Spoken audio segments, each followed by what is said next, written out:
गेले होते आम्ही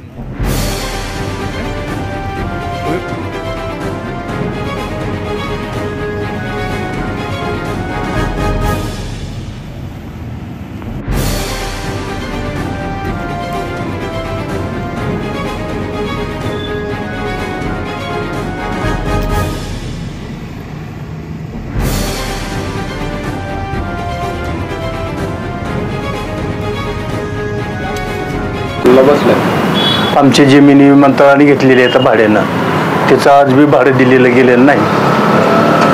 2020 पर्यंतचं भाडं दिलेलं आहे. 2020 पासून जमिनीचं भाडं देत नाहीत. मग त्यांना आम्ही बऱ्याच वेळेस निवेदन दिले, व आमचं भाडं तर द्या, नाहीतर आम्हाला जमीन परत द्या. देतो म्हणून 5 वर्ष गेली, अजून 1 रुपया भाडं देत नाही. आमची पिकाऊ जमीन ताब्यात घेतलेली आहे. आमच्या जमिनीवर डांबरीकरण केलेलं आहे. ती डांबरीकरण करून आमची पिकाऊ जमीन आमची पोटमारा केली, पिळे घातले पोटाला शेतकऱ्याच्या. तरी आमची जमीन बऱ्याच वेळेस विनंती केली, व जमिनीचं भाडं द्या. कलेक्टरला पत्र दिले, मंत्र्याला पत्र दिले, उद्योग मंत्र्याला पत्र दिले, उद्योग मंत्र्याला पत्र दिली. 5 वर्ष गेले, कोणी द्यायला तयार नाही. म्हणून शेवटनं नाईला जास्त उपोषणाला बसला. जोपर्यंत आमचं भाडं तर देवं, नाही भाडं देणं, आमची जमीन ताब्यात द्यावी आम्हाला परत, एवढी आमची मागणी शेतकरी. कधी ॲक्वायर केली तुमची जमीन आणि किती भाडं मिळालं आतापर्यंत, किती वर्षाला भाडं ठरलं? 2008 ला ॲक्वायर केलेली आहे. 2008 पासून 2020 पर्यंतचं भाडं दिले. 26 लाख भाडं दिले 12 वर्षात. समजा ती 5 वर्षाच्या त्या नियमानुसार पुढे देण्यात यावं. 82च्या रेडिओच्या 8% भाडं मिळते, त्या नियमान देवा. आम्ही का आगाव द्यायचं नाही. किती तुमची एकर जमीन गेली? जमीन त्यांनी ताब्यात घेतली आहे 3 एकर, भाडं देते 2 एकरचं. बाकी आव्हाड 6 एकरचं केलेलं आहे. जवळजवळ 6 आणि 3 10 एकर जमीन घेतली आमची भावाभावाची. आता जमीन आम्हाला विकू देत नाहीत ना, आम्हाला भाडं देत नाही. किती वर्षापासून तुमची मागणी? आमची ही 2015 पासून मागणी आहे. याच्यावर काय पुढं काय दखल घेतली का नाही शासनाने? काही दखल घ्यायला तयार नाही, मग तर ही पाळलेली उपोषणाला बसला. कलेक्टर म्हणते MRDC शिकून घ्या, MRDC म्हणते कलेक्टर ऑफिसला जावा, कलेक्टर म्हणते उद्योग मंत्र्याकडे जावा. मग जायचं न्याय कुणाला मागायचं? तुमची मागणी काय आहे? आमची मागणी आमचं 5 वर्षाचं भाडं द्यावं, नाहीतर आमची जमीन खाली करावी. आणि आमच्या जमिनीची आवाड बी चुकीची गेलेली आहेत. गट नंबर 67 आणि 66 मधल्या शेतकऱ्याची ती आवाड बी दुरुस्त करावे ताबडतोब. रेडिओच्या चौपटीनं आम्हाला शेतकऱ्याला पैसे द्यावे राहिलेले जमिनीची. असे किती शेतकरी आहेत का तुम्ही? 8 शेतकरी आम्ही.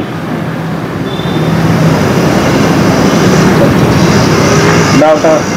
माझं नाव विजयकुमार तुकाराम बारबोले, राहणार अक्करवाई, तालुका जिल्हा लातूर. आमची गट नंबर 65 मधील जमीन 5 एकर अतिरिक्त शासनानं ताब्यात घेतली आहे.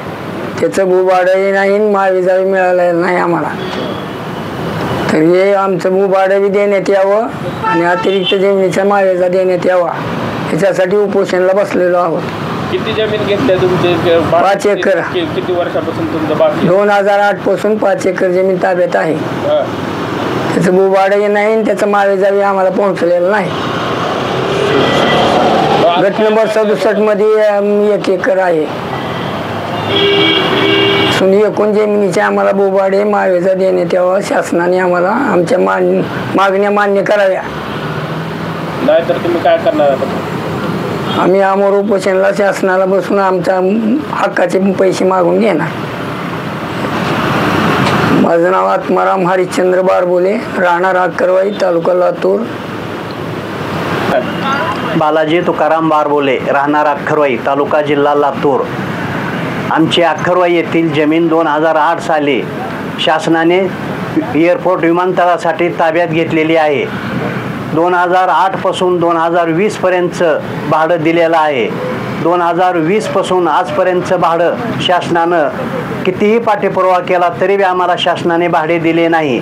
आमची उपजीविका त्या भाड्यावरच आमचं पोट भरत होतं. मी ऑटो रिक्षा चालवून मुलं बाळ जगवित आहे.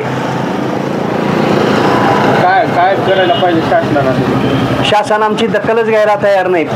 5 वर्षापासून आम्ही जिल्हाधिकारी वर्षा ठाकूर घुगे मॅडम यांना निवेदन देऊन नरे मॅडमला निवेदन दिले, MIDCला इंगळे साहेबाला निवेदन दिले, उद्योग मंत्र्याला निवेदन दिले, पण शासन आमची कसलीच दखल घ्यायला नाही तयार नाही. मग आता काय पर्याय आहे तुमचा? आम्ही एकतर आता उपोषणाला बसलो आहोत. जोपर्यंत शासन आमची दखल घेत नाही, जोपर्यंत आमचे भाडे थकल्याला आम्हाला शासन देत नाही, तोपर्यंत आम्ही इथं आमरण उपोषणाला बसणार आहोत. कुणी आम्हाला इथं शुगर BP आहेत, शेतकरी माणसं आहेत, वयस्कर माणसं आहेत, ह्याच्यातलं कुणी जरी काही दगावलं तर त्याला जिल्हाधिकारी वर्षा ठाकूर घुगे मॅडम जबाबदार राहतील, नरे मॅडम, इंगळे साहेब हे जबाबदार राहतील आम्हाला पूर्ण शेतकऱ्यावाली.